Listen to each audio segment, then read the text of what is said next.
بات صرف اتنی ہے، کل بھی ٹکڑوں پہ ان کے پلتے تھے، ابھی ٹکڑوں پہ ان کے پلتے ہیں، کل بھی ٹکڑوں پہ ان کے پلتے تھے، ابھی ٹکڑوں پہ ان کے پلتے ہیں، یہ کرم ہے حضور کا ہم پر، آنے والے عذاب ٹلتے ہیں، وہی برتے جھولیاں سب کی، وہ سمجھتے ہیں بولیاں سب کی، آؤ بازار مصطفیٰ کو چلے، آؤ آؤ بازار مصطفیٰ کو چلے، کھوٹے سے کے وہیں پہ چلتے ہیں، آؤ بازار مصطفیٰ کو چلے، کھوٹے سے کے وہیں پہ چلتے ہیں۔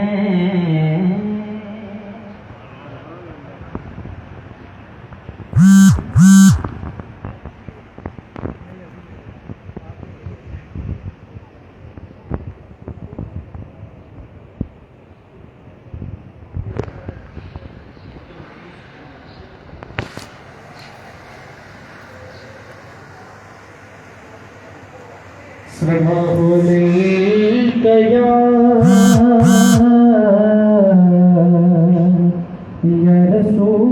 رسول اللہ، وسلم علیک یا حبیب اللہ، رب مجھ کو بلائے گا، میں کعبے کو دیکھوں گا، وہ دن بھی تو آئے گا، میں کعبے کو دیکھوں گا، اللہ اللہ اللہ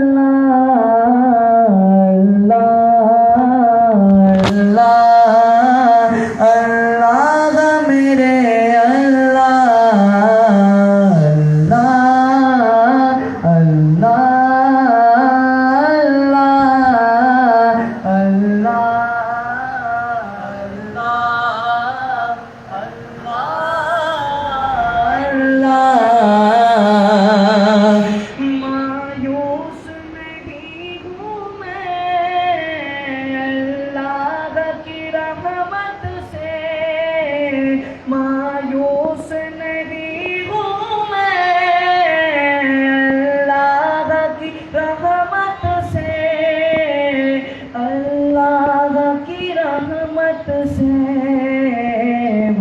حج پہ بلائے گا، وہ حج پہ بلائے گا، میں کعبے کو دیکھوں گا، وہ دل بھی تو آئے گا، میں کعبے کو دیکھوں گا،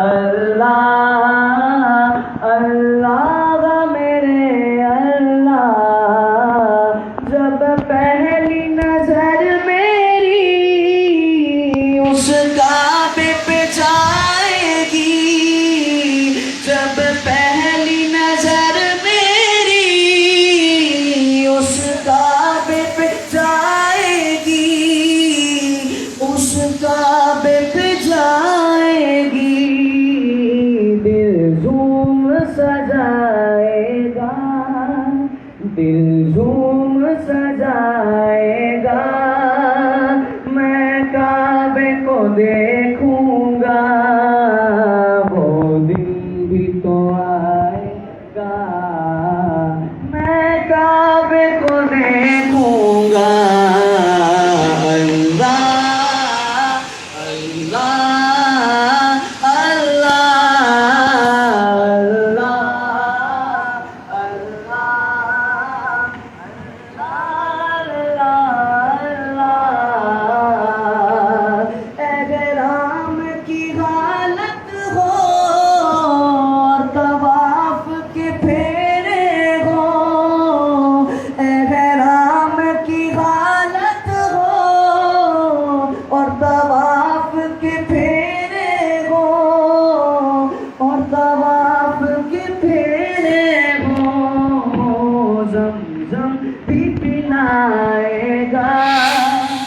زمزم بھی پلائے گا، میں کعبے کو دیکھوں گا، وہ دن بھی تو آئے گا، میں کعبے کو دیکھوں گا۔ اللہ اللہ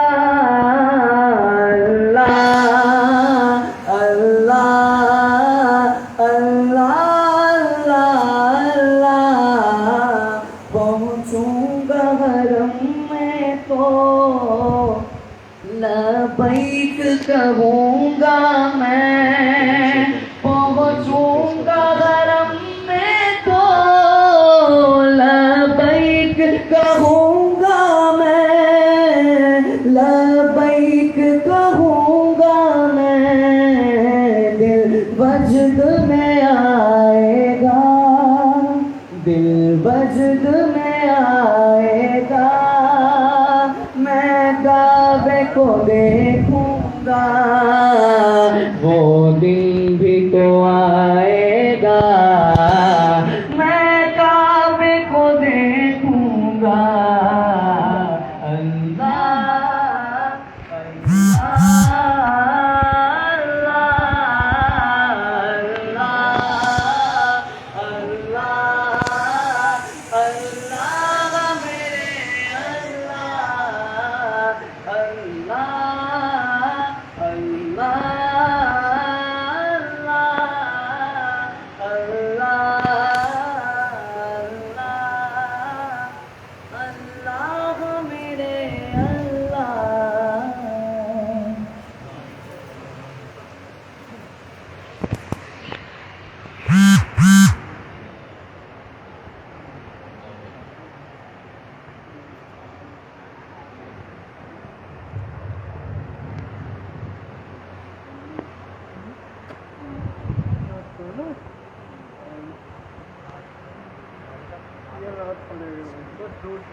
جہان ہے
الحمد لله رب العالمين والعاقبة للمتقين والصلاة والسلام على سيد المرسلين والحمد لله رب العالمين.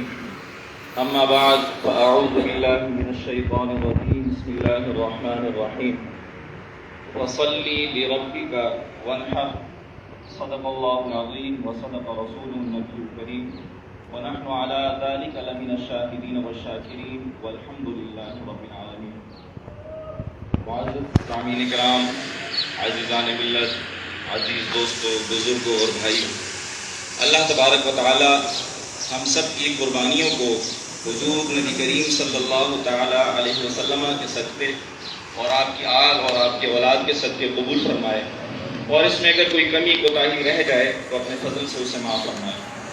سب سے پہلے تو ایک اعلان سماعت فرمائیں کہ مرکزی جماعت قاسمیہ فیروزیہ کی طرف سے جو قربانی کی کھالیں جمع کی جاتی ہیں، جو لوگ دربار شریف کے اطراف میں رہتے ہیں، قریب رہتے ہیں، یہ جو لوگ پہنچا سکتے ہیں تو ان کی قربانی کی کھالیں دربار شریف پر پہنچائیں، اور جو لوگ دور رہتے ہیں دربار سے اور اپنی کھالیں نہیں پہنچا سکتے قربانی کی کھالیں، تو ان سے گزارش ہے کہ وہ اپنے علاقے میں محلے میں ہی اسے فروخت کر دیں، اور اس کی رقم جب آپ کو آسانی ہو تو مرکز میں پہنچا دیں۔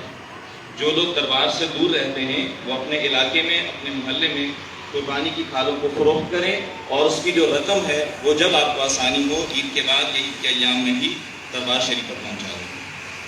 اس کے علاوہ سب کو معلوم ہے کہ عید کی نماز سال میں 2 دفعہ ہوتی ہے۔ بہت سارے لوگ طریقہ کار بھول جاتے ہیں، تو نیت کے بعد اس کا انشاءاللہ طریقہ کار بتایا جائے گا۔ سب سے پہلے نیت سماعت فرمائیں کہ نیت کیسے کریں گے۔ کہ میں نیت کرتا ہوں 2 رکعت نماز عید الاضحیٰ واجب 6 زائد تکبیرات کے، منہ میرا خانہ کعبہ شریف کی طرف، پیچھے اس امام کے اللہ اکبر۔ دوبارہ سماعت فرمائیں، میں نیت کرتا ہوں 2 رکعت نماز واجب عید الاضحیٰ 6 زائد تکبیرات کے، منہ میرا خانہ کعبہ شریف کی طرف، پیچھے اس امام کے اللہ اکبر۔ طریقہ کار یہ کہ سب سے پہلے تکبیر تحریمہ کہی جائے گی، تو نماز کے لیے ضروری ہوتی ہے، جس کے بغیر نماز شروع ہی نہیں ہوتی۔ تکبیر تحریمہ کہہ کر ہم اپنے ہاتھوں کو باندھ لیں گے، یعنی اللہ اکبر اپنے ہاتھوں کو بلند کریں گے، جو سب سے پہلی تکبیر ہوتی ہے۔ اپنے ہاتھوں کو بلند کریں گے، اللہ اکبر کہہ کے اپنے ہاتھوں کو باندھ لیں گے۔ اس کے بعد ثنا پڑھی جائے گی، سبحانک اللہم و بحمدک و تبارک اسمک و تعالی جدک و لا الہ الا انت۔ ثنا کے بعد جب سورت شروع کی جائے گی، سورہ فاتحہ، تو اس سے پہلے 3 زائد تکبیرات کہی جائیں گی۔ پہلی تکبیر میں اپنے ہاتھوں کو بلند کریں گے، اللہ اکبر کہہ کے ہاتھوں کو چھوڑ دیں گے۔ دوسری تکبیر میں بھی اسی طرح سے ہاتھوں کو بلند کریں گے، ہاتھوں کو چھوڑ دیں گے۔ تیسری تکبیر میں بھی اسی طرح سے ہاتھوں کو بلند کریں گے اور اپنے ہاتھ باندھ دیں گے۔ یعنی اگر پہلی تکبیر تحریمہ کو ملائیں اور پہلی رکعت میں 3 زائد تکبیرات کو ملائیں تو پہلی رکعت میں ٹوٹل 4 تکبیرات بن جاتی ہیں، تکبیر تحریمہ پہلی والی تکبیر تحریمہ کو ملا کر۔ اس میں پہلی جو تکبیر تحریمہ ہے اس کے بعد ہاتھ کو باندھنا ہے، اور اس کے بعد جو چوتھی تکبیر کہلائے گی اس کے بعد ہاتھ کو باندھنا ہے۔ بیچ کی جو 2 تکبیرات ہیں اس میں ہاتھوں کو نہیں باندھنا۔ جب یہ تکبیرات ہو جائیں اس کے بعد تلاوت کی جائے گی سورہ فاتحہ کی، اور اس کے ساتھ سورت پڑھی جائے گی۔ مقتدی کے لیے حکم یہ ہوتا ہے کہ مقتدی اس میں خاموش رہے، وہ نہ سورہ فاتحہ کی تلاوت کرے گا، نہ اس کے بعد کوئی سورت کی تلاوت کی جا رہی ہے تو اس کی تلاوت بھی نہیں کرے گا۔ قراءۃ الامام لہو قراءۃ، کہ جو امام کی قرأت ہوتی ہے وہی مقتدی کی قرأت ہوتی ہے، تو مقتدی پر لازم ہے کہ وہ خاموشی سے سماعت کریں۔ اگر امام قرأت کر رہا ہے اس کے پیچھے تلاوت کرنا، یعنی سورہ فاتحہ یا کسی اور سورت کی تلاوت کرنا، یہ درست نہیں ہے، بالکل خاموشی سے سنیں۔ ہاں، جو دیگر نماز میں جو پڑھا جاتا ہے، جیسے رکوع میں پڑھا جاتا ہے سبحان ربی العظیم، یا اس کے بعد سجدے میں جو تلاوت کی جاتی ہے، یا آخر میں تشہد جو پڑھا جاتا ہے، وہ مقتدی بھی پڑھیں گے، لیکن سورہ فاتحہ اور سورت کی تلاوت وہ نہیں کریں گے۔ اسی طرح سے یہ پہلی رکعت مکمل ہوگی۔ پہلی رکعت کے مکمل ہونے کے بعد جب دوسری رکعت کے لیے دوبارہ سے ہم قیام کریں گے تو قیام میں سب سے پہلے قرأت کی جائے گی، سورہ فاتحہ پڑھی جائے گی، سورہ فاتحہ کے بعد دوسری سورت پڑھی جائے گی۔ رکوع میں جانے سے پہلے یہاں پر بھی 3 زائد تکبیرات کہی جائیں گی۔ پہلی تکبیر میں ہاتھوں کو بلند کریں گے، اللہ اکبر کہہ کے ہاتھوں کو چھوڑ دیں گے۔ دوسری تکبیر میں بھی اسی طرح سے ہاتھوں کو بلند کریں گے، اللہ اکبر کہہ کر ہاتھوں کو چھوڑ دیں گے۔ اب یہاں پر تیسری تکبیر میں بھی ہاتھوں کو بلند کر کے اللہ اکبر کہہ کے ہاتھوں کو چھوڑ دیں گے، اور چوتھی تکبیر میں اللہ اکبر کہہ کے ڈائریکٹ ہم رکوع میں چلے جائیں گے۔ تو یہ 3 زائد تکبیرات ہوگی، اور چوتھی تکبیر جو ہوگی وہ رکوع کی ہوگی، تو یہ 4 تکبیر یہاں پر بھی ہو جائیں گی رکوع والی تکبیر ملا کے۔ اس کے بعد نماز کو مکمل کیا جائے گا، اور نماز کے بعد خطبہ دیا جائے گا. جیسے کہ جمعے کے لیے خطبہ پہلے ہوتا ہے، عیدین کے لیے نماز کے بعد خطبہ ہوتا ہے. اور اس کے بعد جو ہے ایک چیز اور یاد رکھیں کہ جو ایام تشریق ہیں یہ 9 ذی الحج سے لے کے 13 ذی الحج، یعنی 9 ذی الحج کی فجر سے لے کے 13 ذی الحج کی عصر تک ایام تشریق کہلاتے ہیں. اس میں فجر کی نماز کے بعد 9 ذی الحج کی فجر کی نماز کے بعد اور عصر کی نماز تک 13 ذی الحج کی تکبیرات کہی جاتی ہیں. اللہ اکبر لا الہ الا اللہ واللہ اکبر وللہ الحمد. ایک مرتبہ تکبیر کہنا یہ ضروری ہوتی ہے. تو اسی طرح سے جب نماز مکمل ہوگی تو یہ تکبیر کہی جائیں گی، اس کے بعد جو خطبہ دیا جائے گا اور اس کے بعد جو ہے انشاءاللہ دعا کی جائے گی.